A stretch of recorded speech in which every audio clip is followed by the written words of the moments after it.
Okay, James, we have at least 16 of our committee members, which is a very good attendance. To respect the time of those who are here, I'm sure we'll have others join us, but we'll probably a good idea to get started.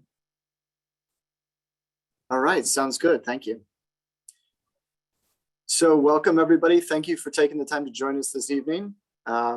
This is our first steering committee meeting under the third part of our Cville Plans Together program. My name is James Fries. I am the Director of Neighborhood Development Services. Here with me tonight are Jenny Koch from RHI, who I think you all know, and Missy Creasy, whom you also all know, Deputy Director here at NDS.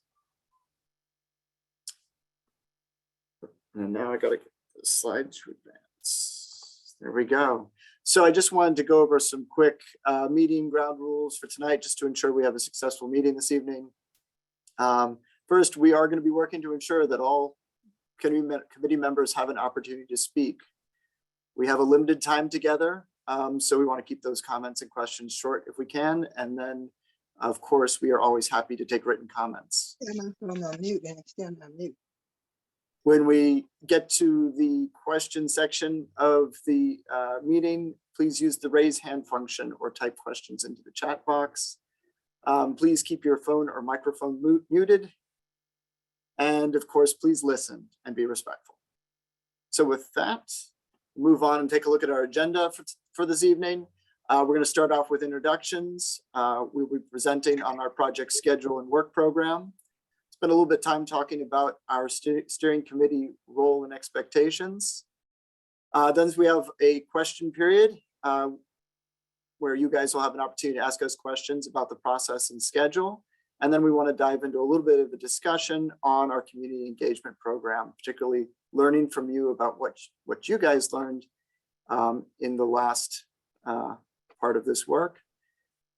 We'll have a little bit of a homework assignment to talk about, and our goal for this evening is to adjourn promptly at 6 o'clock as scheduled.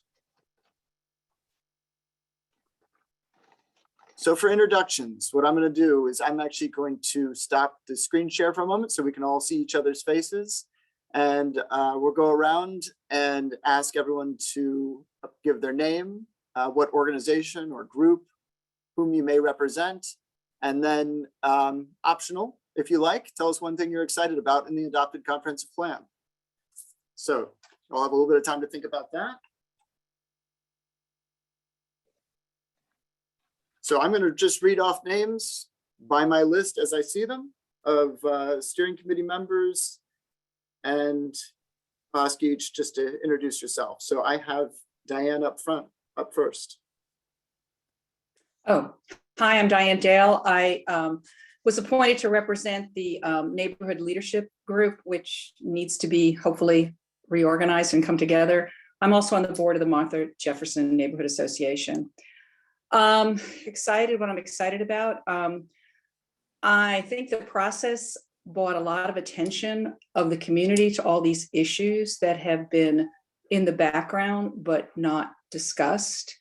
I think it led to a lot of eye-opening and conversation certainly within our neighborhood and neighborhood to neighborhood that I think is a real positive direction for the city. Great, thank you. I have Brian next.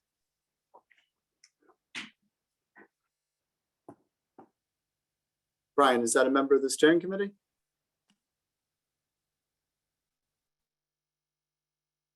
Oh, I'm sorry. Well, I'll skip you for now and we'll see if you can get you up and running in a minute. Ashley. Good evening, everyone. It's nice to see you. My name is Ashley Davies, and I'm with Cadre, the Charlottesville Area Development Roundtable. I'm also part of the Locust Grove Neighborhood Association, and I work a lot with Joy and Audrey, who are on here too, with their beautiful faces. So it's great to see you all. And yeah, I'm excited about the possibility of really looking at the neighborhoods of Charlottesville and figuring out how we can make some of them a little bit less suburban and get more housing in our community. So thanks. All right, thank you, Ashley. I have Audrey up next.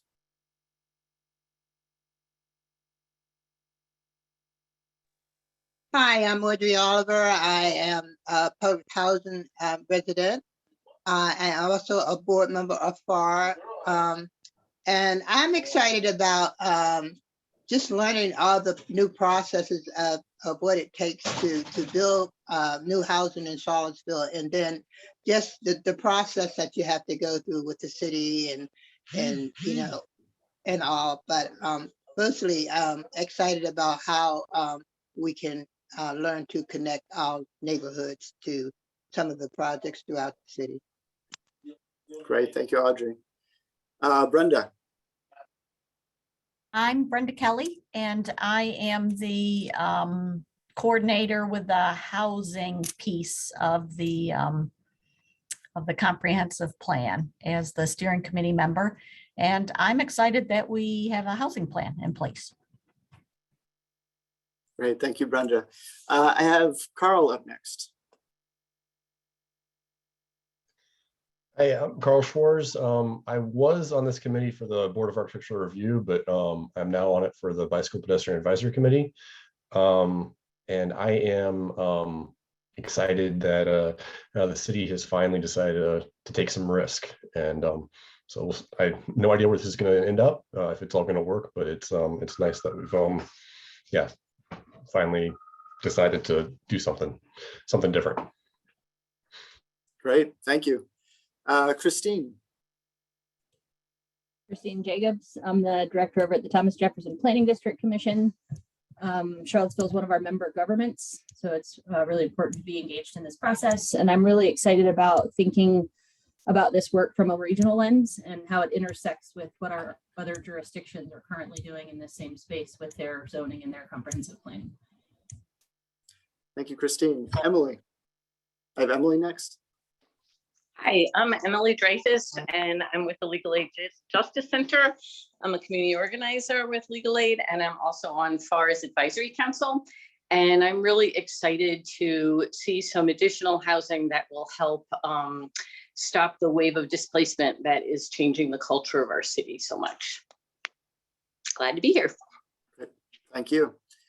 I have Jeanette next. Hi, I'm Jeanette Appinator. I use she, her pronouns. I'm with Cultivate Charlottesville. I was really grateful and excited about the addition of the climate food equity chapter to the comprehensive plan in the last process. And I'm really looking forward to increased affordable housing through the zoning process. Great, thank you. Jody, I have you next.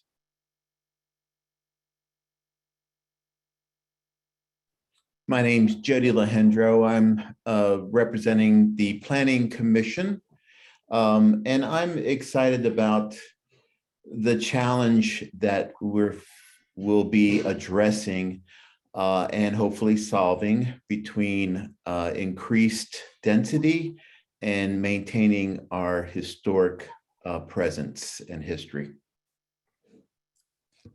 That's a good one, thank you. Joy. Hi, my name is Joy Johnson, and I'm a public housing resident, and I am also the chair of FAR. Yeah, turn it down. 1 minute. And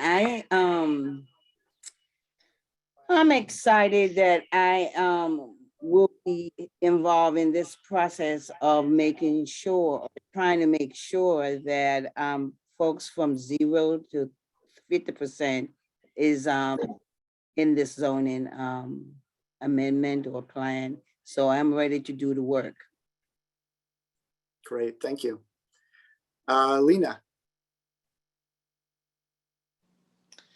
Hello, I'm Lena Cville, she, her pronouns. I'm pointed to the group from Place Design Task Force. Another member was part of the group earlier in the process, though I've been lightly paying attention as a member of the public. I was appointed to Place by the Bicycle and Pedestrian Advisory Committee. And I am excited that we are talking about ways to actually address affordable housing instead of just being concerned that we're actually talking about real steps that we can take. Great, thank you. I have Lisa up next. Hi, I don't know if there's more than one Lisa. I'm Lisa Torres and I use she, her pronouns myself. I am representing Charlottesville City Schools. I'm excited to be here, see some familiar faces. I did sit on the Housing Advisory Committee for a couple of years and was appointed more recently to represent Charlottesville City Schools in that capacity. So as far as what I'm excited about, excited to be part of the group, part of this process, and how we can continue to work together to support affordable housing and density throughout the process as well. So thank you. Great, thank you. Peter, I have you next. You got your head. How you here? Hi, I'm Peter Krebs from the Piedmont Environmental Council. And even though I renamed myself, you're free to have me on a first name basis. Didn't want to put myself different from everybody. So I'm super excited about how the comprehensive plan sort of unifies our efforts toward sensible land use, sensible transportation, healthy communities, connective communities. We have to do it all at the same time. We can't just tackle one of those at a time. So happy to watch the next step and be a small part of it. Thank you. Miss Lisa, I have you next. I hope I don't lose you, so I'm going to speak quickly. I am part of the HAC, and I am also representing the Charlottesville Area Association of Realtors. I am excited that we are talking in a holistic way about the comprehensive plan. Great, thank you. Sunshine. Good evening, everyone. Sunshine Mathon with Piedmont Housing Alliance, serve on the Housing Advisory Committee, and also here as a representative of CHALK, the Charlottesville Affordable Housing Coalition, and looking forward to working on a really difficult problem that tries to find the balance between creating an environment to build more affordable housing while retaining what we already have. Great, thank you. Tim. Hello, everyone. Tim Padalino, representing the Charlottesville Tree Commission. I guess I'm excited about the part of the vision statement in the comp plan that talks about preserving and enhancing the tree canopy, and how the zoning ordinance can be rewritten and strengthened to help achieve that vision. Not just for an arbitrary love of trees or the environment, but because our tree canopy is critical for, livable, healthy neighborhoods. Great, thank you. And Valerie.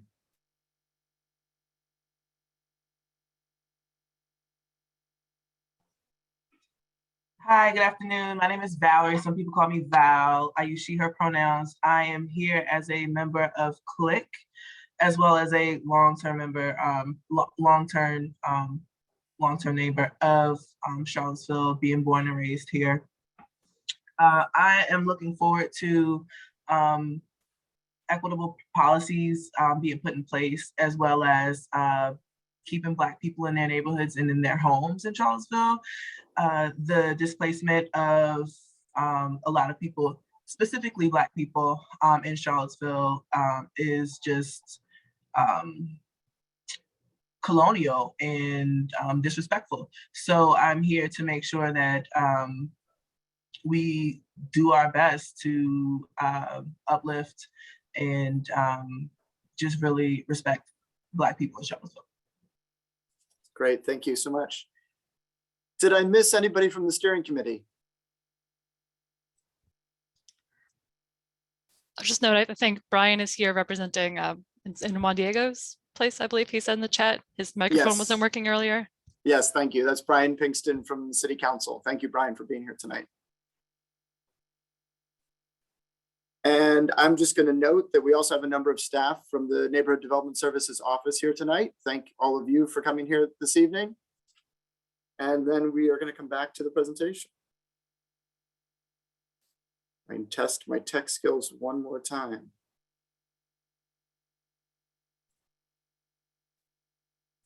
I think Michael All Payne right. has also joined us, just an FYI, he put that in the chat. Oh, great. Thank you. Well, Michael, do you want to introduce yourself real quick? I don't really have much to add, but Michael Payne, one of the city councilors, and excited to get into the specifics and see what changes we could make for actual affordable housing. So thank you. Excellent. Great. Thank you. All right. So as you all are aware, this project overall is our Cville Plans Together program. And we've completed the first 2 steps of this program, the Affordable Housing Plan and the Comprehensive Plan, both of which were adopted by council last year. And now we're moving into the 3rd phase, our updated rewrite of the zoning ordinance. So how does the comp plan and the zoning, how does comp plan and zoning relate to each other? So our zoning ordinance implements the comprehensive plan. And that includes the future land use map and our small area plans. And the future land use map in particular represents a longer term vision for the city. Whereas zoning is about the details. It sets the rules for how development happens in the future. So naturally, while that longer term vision kind of looks long term, big picture, our zoning can be a lot more fine grained, and therefore it should be understood that there could be more than one zoning district that implements a given land use designation on the future land use map. So for example, the medium intensity residential areas identified on our map could be represented by more than one zoning district with varying ranges of allowed residential intensity. I also want to note at this time that, as we've said before, as we move forward with this process, we're going to be conducting a lot of analysis and of course, a lot of community engagement and conversations. And through this process, we may identify appropriate changes to the future land use map or other amendments to the comp plan. And those would be brought forward at the end of this process in concert with the zoning ordinance, should we identify any necessary changes. So what does the comp plan actually say about the zoning ordinance? I think one of the things I asked everyone to do was take a look at the land use chapter in advance of today's meeting. But I'll note goal number 1 from the land use chapter of our comprehensive plan directs us to, with the community, create a new zoning ordinance to reinforce and implement the vision for Charlottesville's future, as articulated in the comprehensive plan, affordable housing plan, small area plans, vision plans, and the standards and design manual. Now, under that goal and under other goals within the comprehensive plan, there are a number of strategies that are telling us essentially what to do in this zoning ordinance rewrite. Again, the zoning ordinance is implementing the comprehensive plan, and this comprehensive plan provides us with really an incredible amount of direction in that regard. It has strategies, I'm not going to read all of these, but you can see them, related to walkability, climate change, historic preservation, affordable housing, our natural environment. It speaks about things like context-sensitive design and making sure that there's a transition between uses or scale of development. So, as somebody who's worked on a number of zoning projects, we're actually walking into this with really a wealth of direction and input already here at the beginning. So how are we moving forward with this project? We've identified a 3-part process. Part 1 of this process is identifying the zoning ordinance changes that are needed in order to implement the comprehensive plan and in order to incorporate best practices in zoning. So this first part is going to culminate with a report that we plan to release in the mid-April timeframe as a draft, with the idea that by sometime in June, we'd be bringing it forward to the Planning Commission and City Council. This report, we've referred to this report as our approach report. So basically, it's going to define how are we proposing to approach this project. And one of the things it's going to include is modeling for both the building and the housing market outcomes. What that means is we're going to basically model what could be the buildings that might result from the proposed changes to the zoning, and how might the housing market itself react or respond to these proposed changes in zoning. What might be the scale of new development, or what might be the pace of new development, or the values of new housing.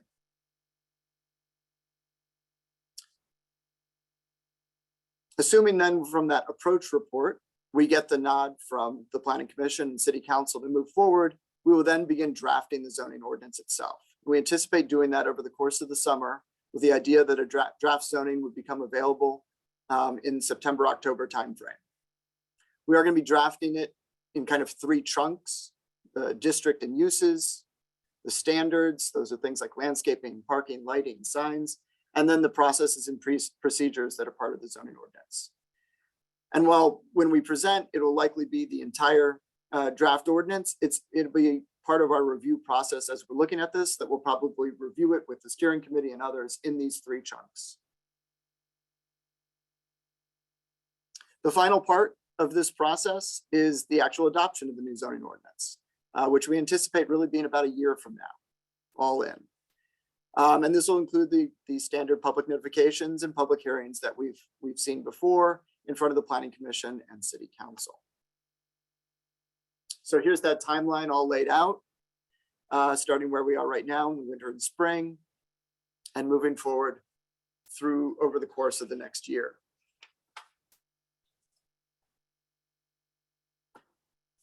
So as with prior parts of this program, and community engagement is a very important part of how we do this work.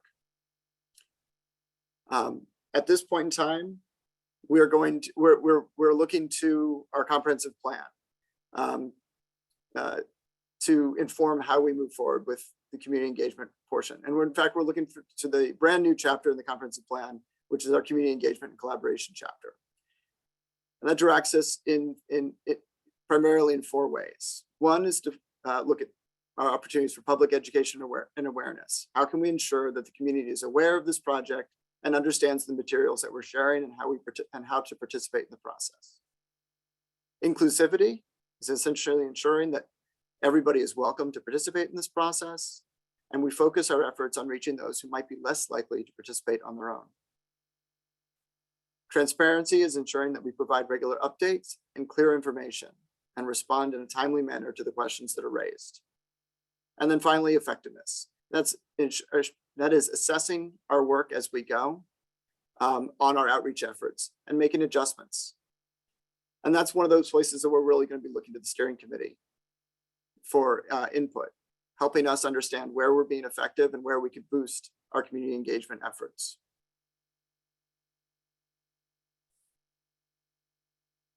At the end of each phase of this process, we will summarize and share the input and the feedback that we've received with the decision makers, with Planning Commission and City Council. As we've done before, there's going to be a wide variety of outreach and engagement methods, ranging from the virtual to various forms of in-person engagement. In addition, we're going to be producing educational materials. Many of you may have already seen the Zoning 101 document we've posted on our website. And that's something we plan to build on as we go forward, trying to make sure that zoning, which in of itself can be a very technical and off-putting topic for many people, ensuring that we've done everything we can to make it approachable and understandable so that people can participate on a level playing field in providing us with feedback on what's proposed. And then, as we've done before, we'll use email, social media, and our website to provide updates and announcements about the project, as well as printed materials and signs.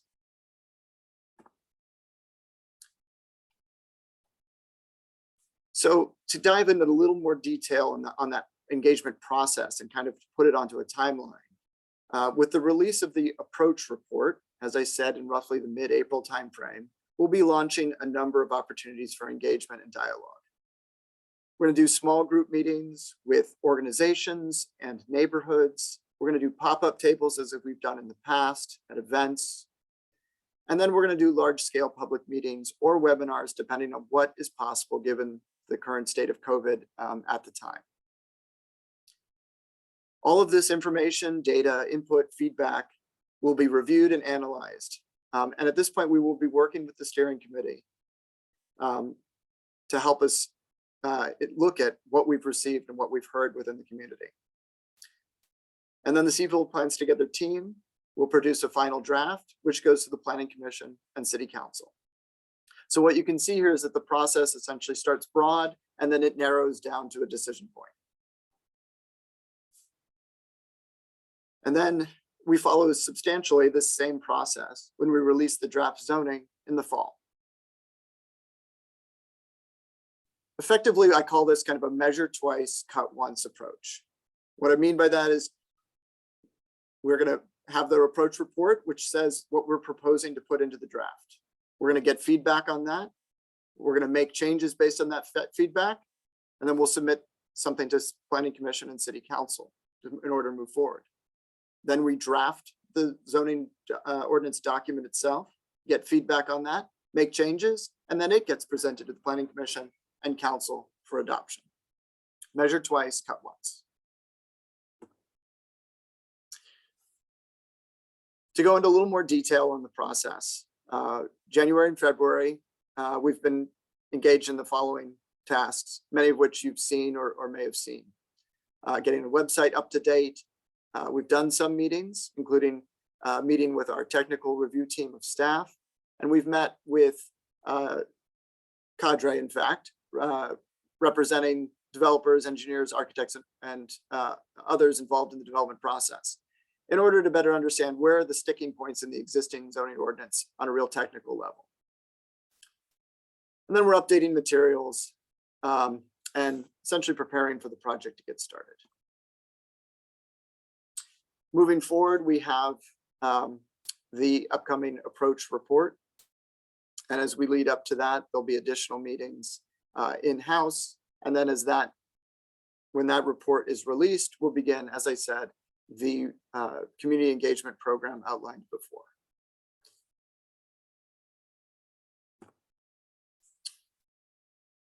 Then this fall, if all goes according to plan, hopefully within the September-October timeframe, we'll be releasing the draft zoning ordinance document itself and beginning that review process again with public meetings as well as meetings with the steering committee. And then finally, we move again into the adoption process with Planning Commission and City Council.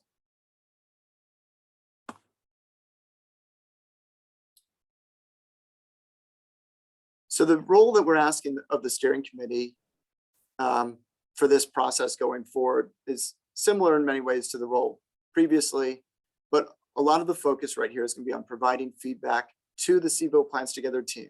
That's city staff as well as our consultant team on assessing community priorities. So what we mean by that is an understanding that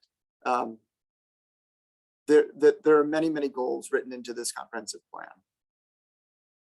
And we're, through this zoning, really going to be attempting to achieve all of them. But at various points, there's going to be places where the zoning ordinance has to lean one way or the other.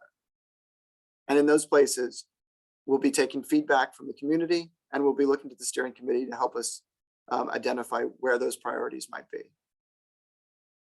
We're also asking that the steering committee to continue to provide feedback on our community engagement program and to reach out into your communities to help us build awareness of the project and understanding of what we're trying to accomplish.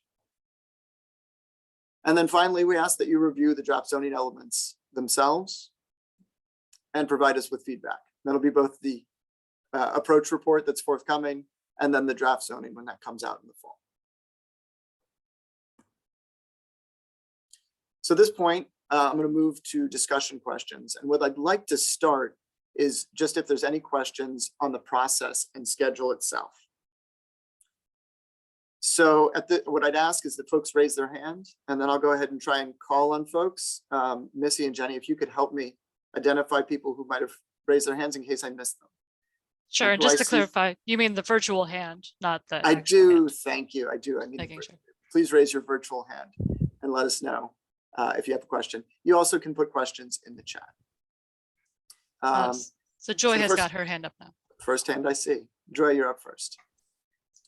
You went pretty quickly, but You mentioned that you met with Chalk and the developers. Did you meet with any community members also to talk about some of whatever is on the table? Sure. You wanted to get some idea. I think one of your slides said you met with the developers, Chalk and some other folks. Well, no, so we've met with developers, engineers, architects. We met with, I'm sorry, can you hear me? Okay, I can hear you now. Okay, sure. So as I said, we met with cadre representing developers, engineers, architects, people who are involved in the development review process. And the point, the objective there was to understand where are the challenges in our existing zoning ordinance. Just as we met with staff to identify what problems they're aware of in our existing zoning ordinance in terms of process, in terms of kind of the nuts and bolts of the existing zoning, we also met with that external body in the same way, relying on the fact that those individuals have a great deal of experience working with our existing zoning ordinance. On the broader question of the community, yeah, Joy, let me, 1 second, and then I'd love to take a follow-up question. We're working from the fact that there was a great deal of community engagement done within the comprehensive plan, and the comprehensive plan itself provides us with a huge amount of direction to move forward. So we're focusing our attention as far as community engagement going forward on the approach report that we're drafting and getting feedback on that approach report. Yeah, so the reason I'm asking is that we are FAR, Public Housing Association of Residents. We're involved with CRHA and some other folks in trying to put some, provide a more deeply affordable housing. And sometimes some of the nonprofits, well, some of those Chalk people are nonprofit, but there's always the important ones that's left out. And I feel like FAR as a nonprofit who is trying to learn and help was left out. And so I just want to make you aware of it, that that's something that is missing, is that, oh, it's not just the developers you need to talk to or the architects. You need to also talk to some of the community people along with the architect and the developers. And absolutely. You know, Joy, I couldn't agree. And I'm gonna yield and let somebody else ask a question or let you finish answering that. But I just wanted to put that on your radar, that because we have Click, and I think you come in to talk to Click, but there are other community members that is a part of an organization that is involved in affordable housing that you need to reach out to when you are meeting with developers and architects. Joy, I absolutely agree with you, and I look forward to come closer. I can't hear you. I absolutely agree, and can't wait to. I'm really looking forward to meeting with you and with FAR.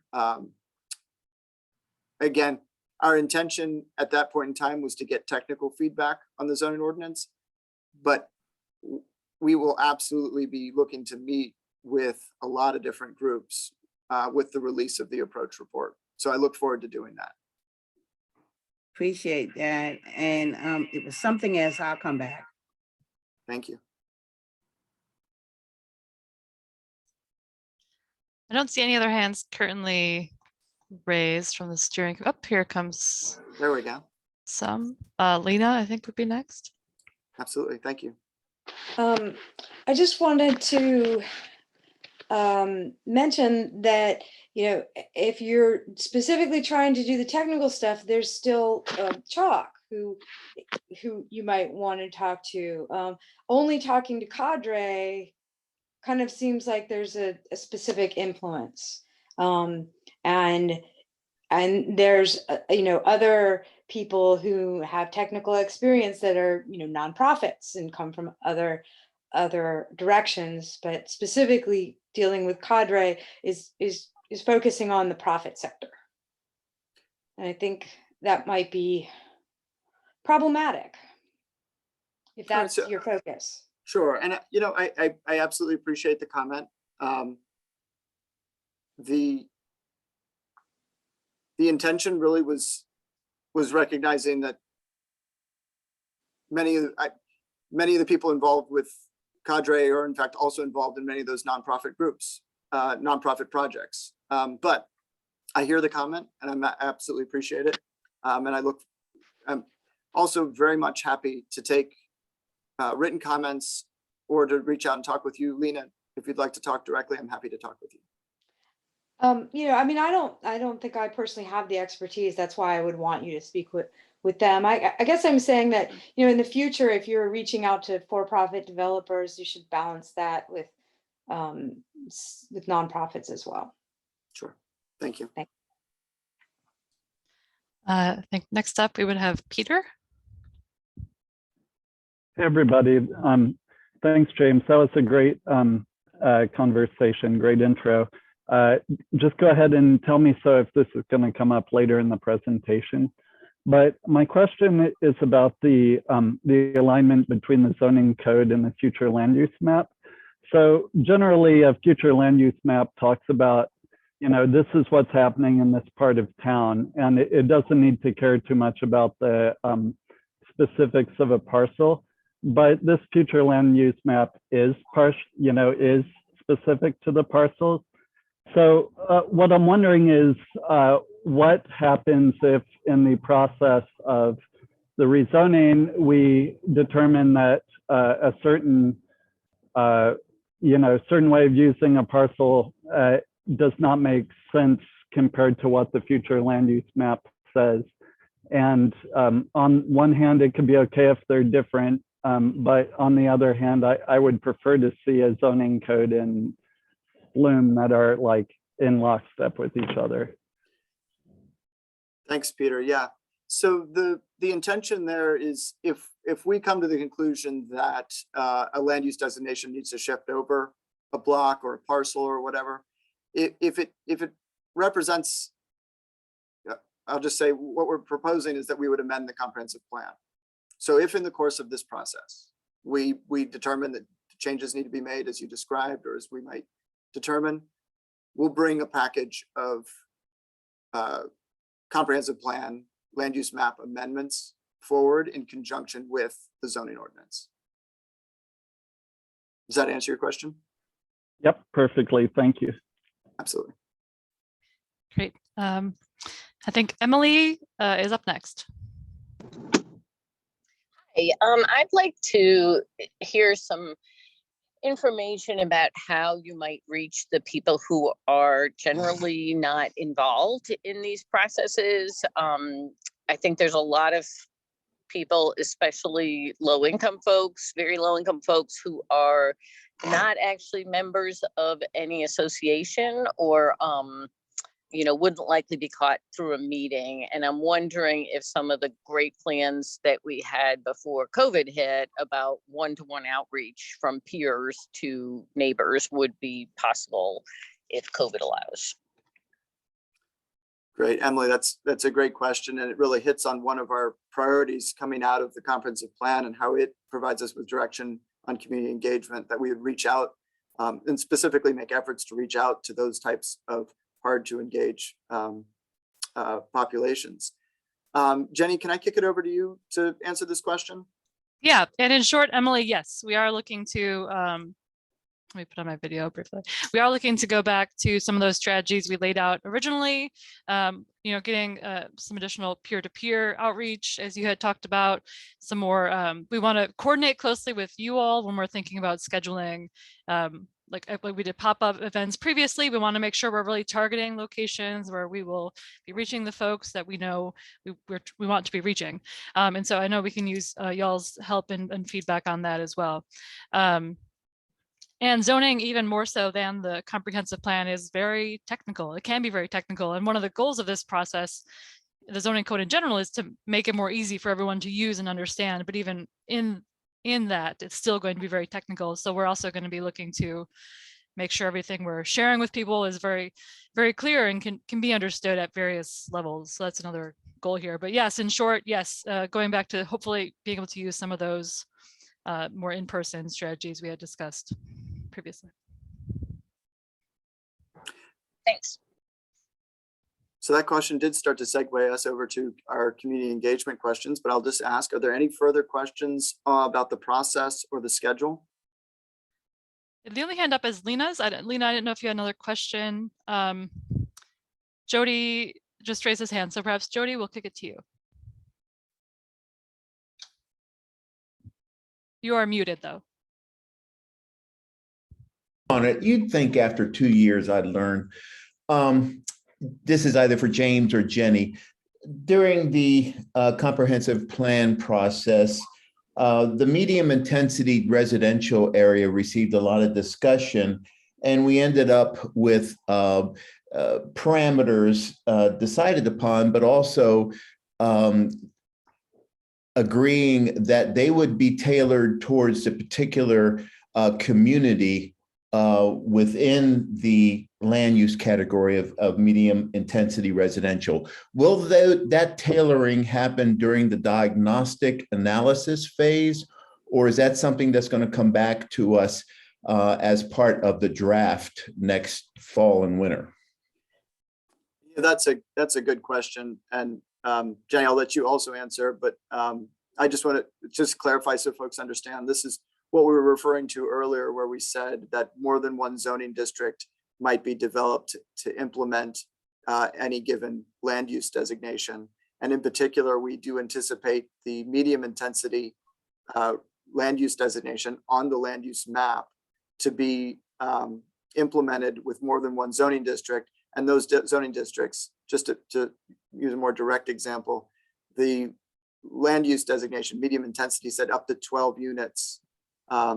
Whereas the zoning might include in some areas a zoning district that's up to 8 units, might say up to 10 units.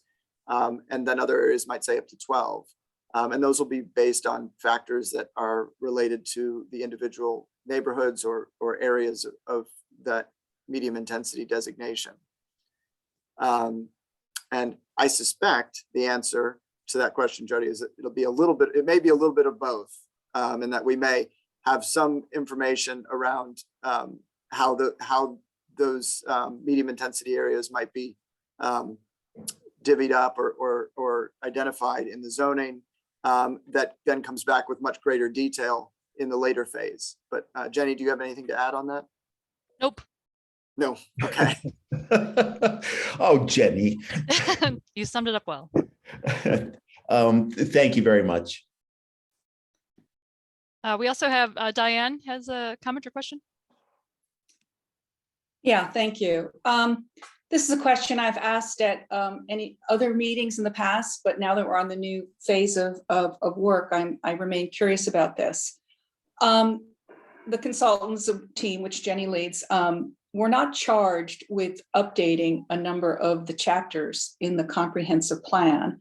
James, you said that, of course, zoning plan is implementing the comp plan. How will, and I understand we're focused on zoning, but nevertheless, the zoning, zoning plan is to interpret and implement the overarching objectives, goals, et cetera, that have been articulated in the various chapters. So, for example, environment, which is one of the chapters I'm particularly focused on and concerned about, that chapter was written, I'm not sure, 5 years ago, whatever years ago. It was not updated to reflect the implications of a more dense pattern of development on the environment. I think the same can be said for some of the infrastructure, such as stormwater and the impervious surfaces impacts, et cetera, all the different typologies of denser, not single family patterns. So my question is, how will the city, and perhaps the representatives from the Planning Commission or the City Council can address this as much as anyone, is how will the city address the fact that not all the chapters of the comp plan have been handled equally? We have a very good housing plan, and there's been a lot of focus on those issues. I would love to see that the other chapters of the comp plan are held or developed in an equally professional manner with that kind of level of rigor and attention. I would love to see a zoning plan that incorporates creative, innovative ways to consider the environmental impacts, that if we can do equity, we should be able to also do environment and other things. It's a comprehensive plan addressing an array of, comprehensive array of issues. And so I wonder how the team and the process will address what is a bit of a liability in the process. So I'm going to start by saying that in my look, I don't see a significant discontinuity in the different chapters of the comprehensive plan. I will say that the job of the zoning ordinance is to implement the entire comprehensive plan, not just those sections that were worked on most recently. And so we have to take into account, and this zoning work will need to attempt to implement environmental objectives just as much as our housing objectives. The other thing I would say, though, is that zoning doesn't carry the entire burden of implementing the comprehensive plan, and that zoning can only do too much. And implementation of our plan also involves other work outside of zoning, including implementation through our CIP, which is to say our infrastructure investments, other regulations, as well as other more detailed plans that might be done in the future. So as you noted, we did a very specific affordable housing plan. Even though there's a housing chapter in the comprehensive plan, we went a step further and actually did this first, but we did a step further and did a more detailed affordable housing plan. And it very well may be the case, well, actually, and it is the case, that the city is working also on a climate action plan that will go further and in greater depth than what's in the environmental chapter of the comprehensive plan.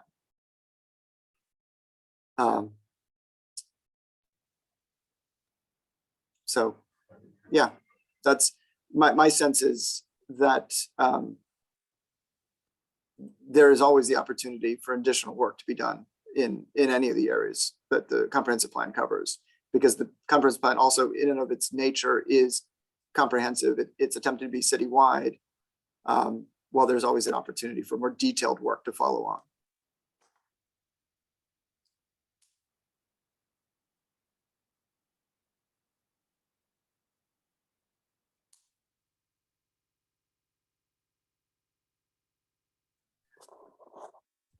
All right, are there any other questions on process and schedule, or can we move over to community engagement?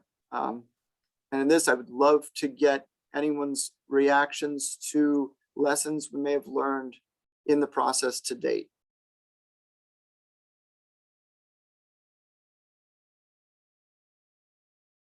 Or any other thoughts that folks have on community engagement?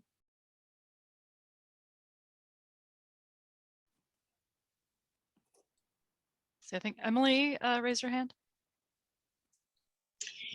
One thing I think we've learned is the high degree of disengagement and hopelessness among the low-income populations, especially in the predominantly Black neighborhoods. There's a really widespread feeling of having been mistreated by the city for generations and no expectation of something getting better.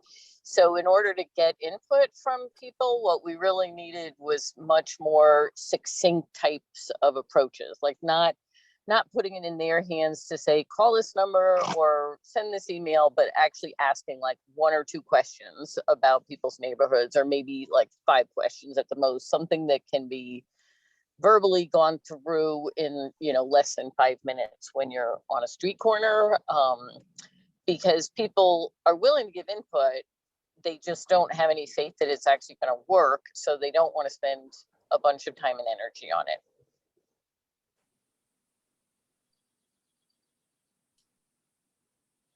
Yeah, I can agree with that. I think those are great points. And I think I would know as taking that lesson learned, I think we can, as we're looking to get input on things, there's sort of various levels of information we can put out and seek, right? There are people who want to get into the weeds, and there are people who want to give a more succinct, response. So I think we'll look at having multiple opportunities to engage in that way as well. Let's see, Sunshine, I believe, is next. Just quickly, with regards to lessons learned, in some ways, it's actually more helpful to respond to that question if the city and the consultants kind of put forth your lessons learned first, and then we can see where the gaps are. Because it's hard to generate and to like, it doesn't make sense for us to repeat ideas you already have in your frame of reference. So it'd be great to actually hear from the city and from the consultants what you think the lessons learned are, and then we can see where we think we need to fill in.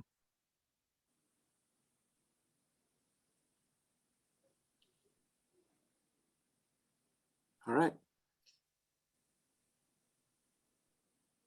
Well, given the time on this meeting right now, we've only got 5 minutes left, but we could provide a written overview of that perhaps to get feedback. James, I don't know what you think would be most useful. But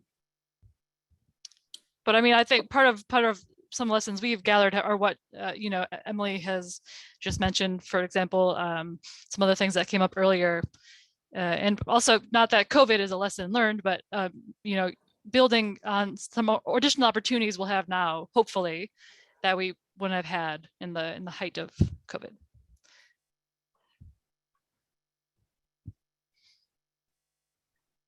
Okay.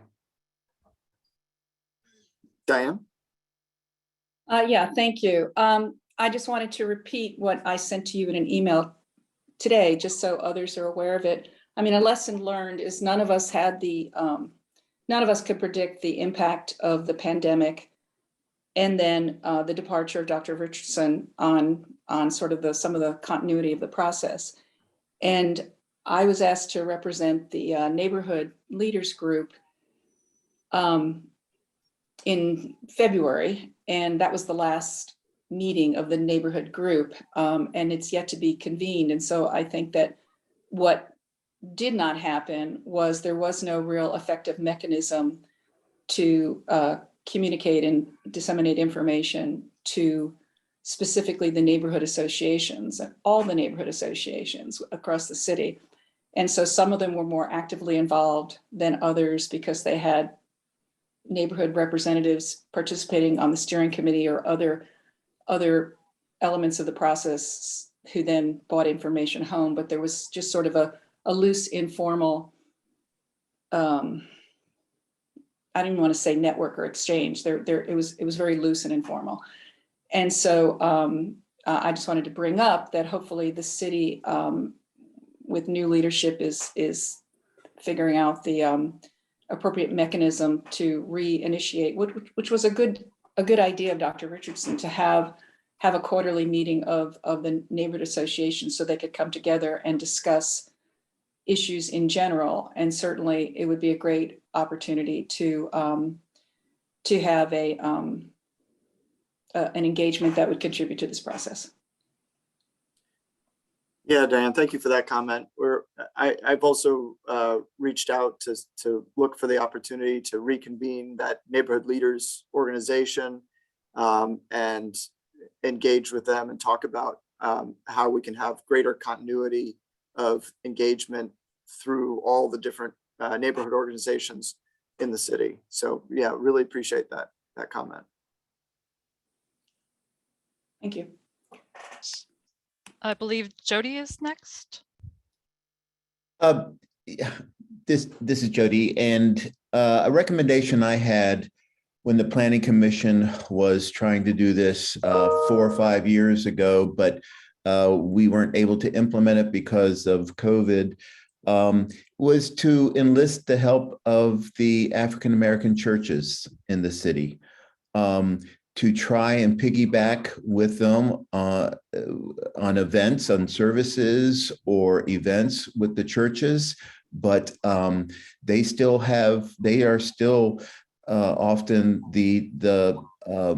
very important within the African American communities and the core of those communities. And I really recommend trying to find a way of working with them to reach the more of the people. Great, thank you for that. Jeanette. Yeah, as Sunshine said, this is probably something you all are already thinking, and building on my comment is very similar to what Jody was going to say, just broader. I found in the first phase of the process, community engagement seemed to be more effective when it was through an already formed community. So for example, we were able to really pull together a lot of folks in the food justice field, different organizations, as well as that. So just continuing to lean into that strategy of having like a bridge to various groups of people. Thank you. Thank you. And Joy? Yep.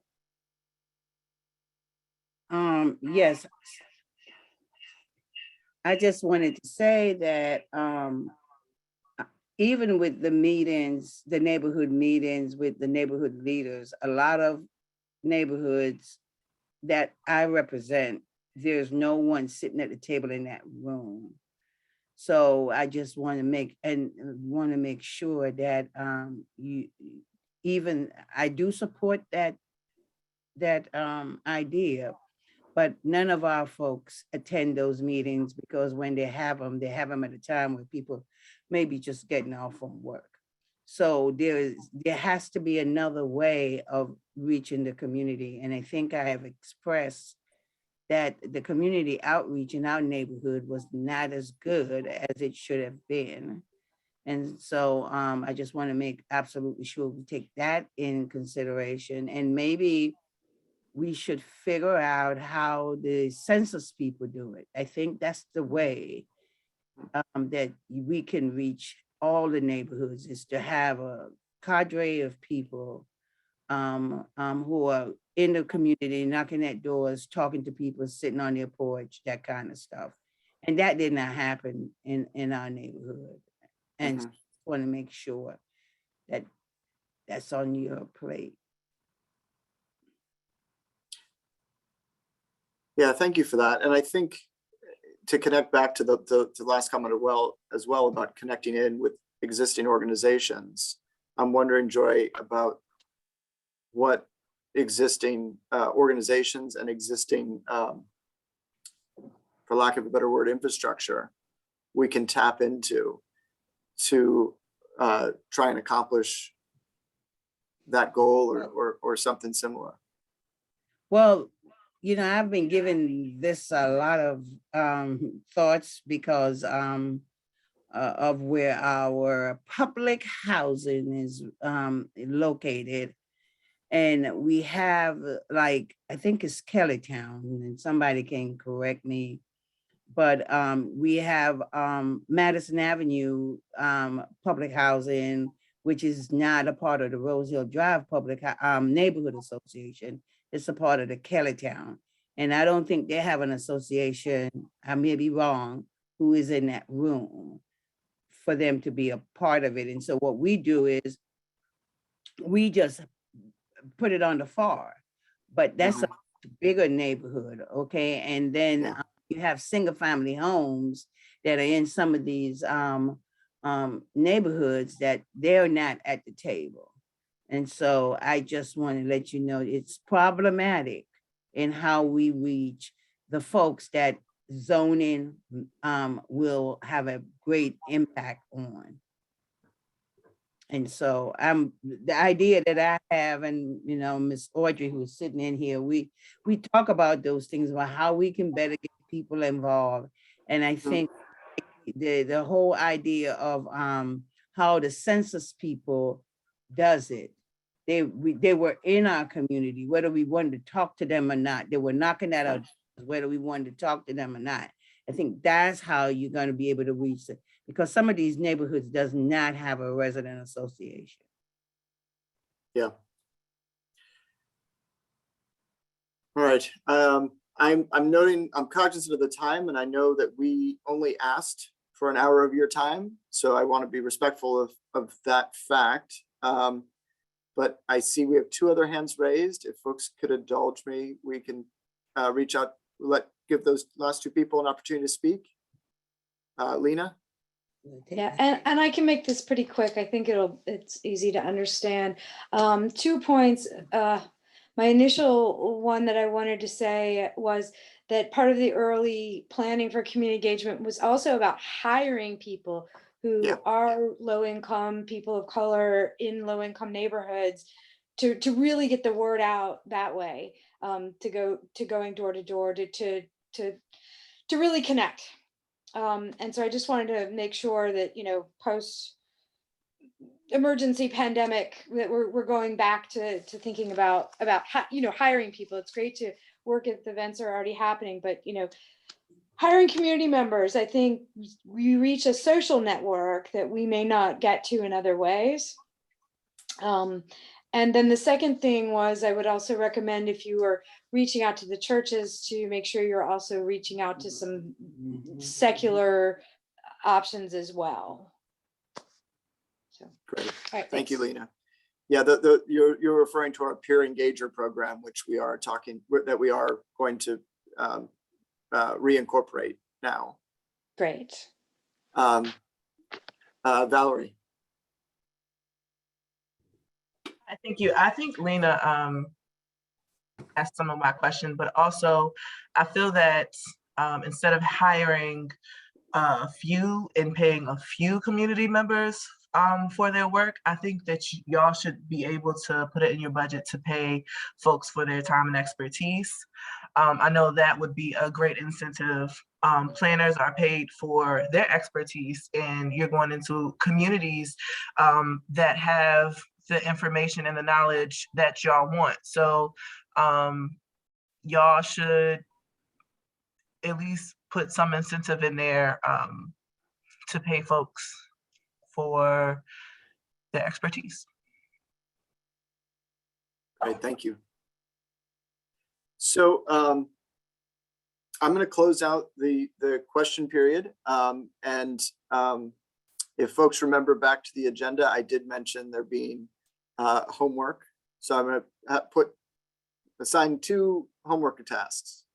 One, I'm going to ask that if each of you can try and have a conversation with at least one other person about this project or about zoning generally in the next couple months. And then two, if you have further thoughts about this project or other information that you want to share that would be useful to us, please, or that you believe would be useful to us, please write it down and send it to us. And finally, I want to make myself available to all of you. Please feel free, you have my email address. Please feel free to reach out to me. I'd be happy to set up a time to talk either on the phone or in person as you like over the course of the next month and a half before the approach report is released. So with that, thank you all for your time this evening. Greatly appreciate everything, all of your contributions to date that have gotten us to where we are today. And looking forward to working with you guys further over the next year as we look to finish this total Cville Plans Together program. Thanks for the update. Thanks, Thank everyone. you.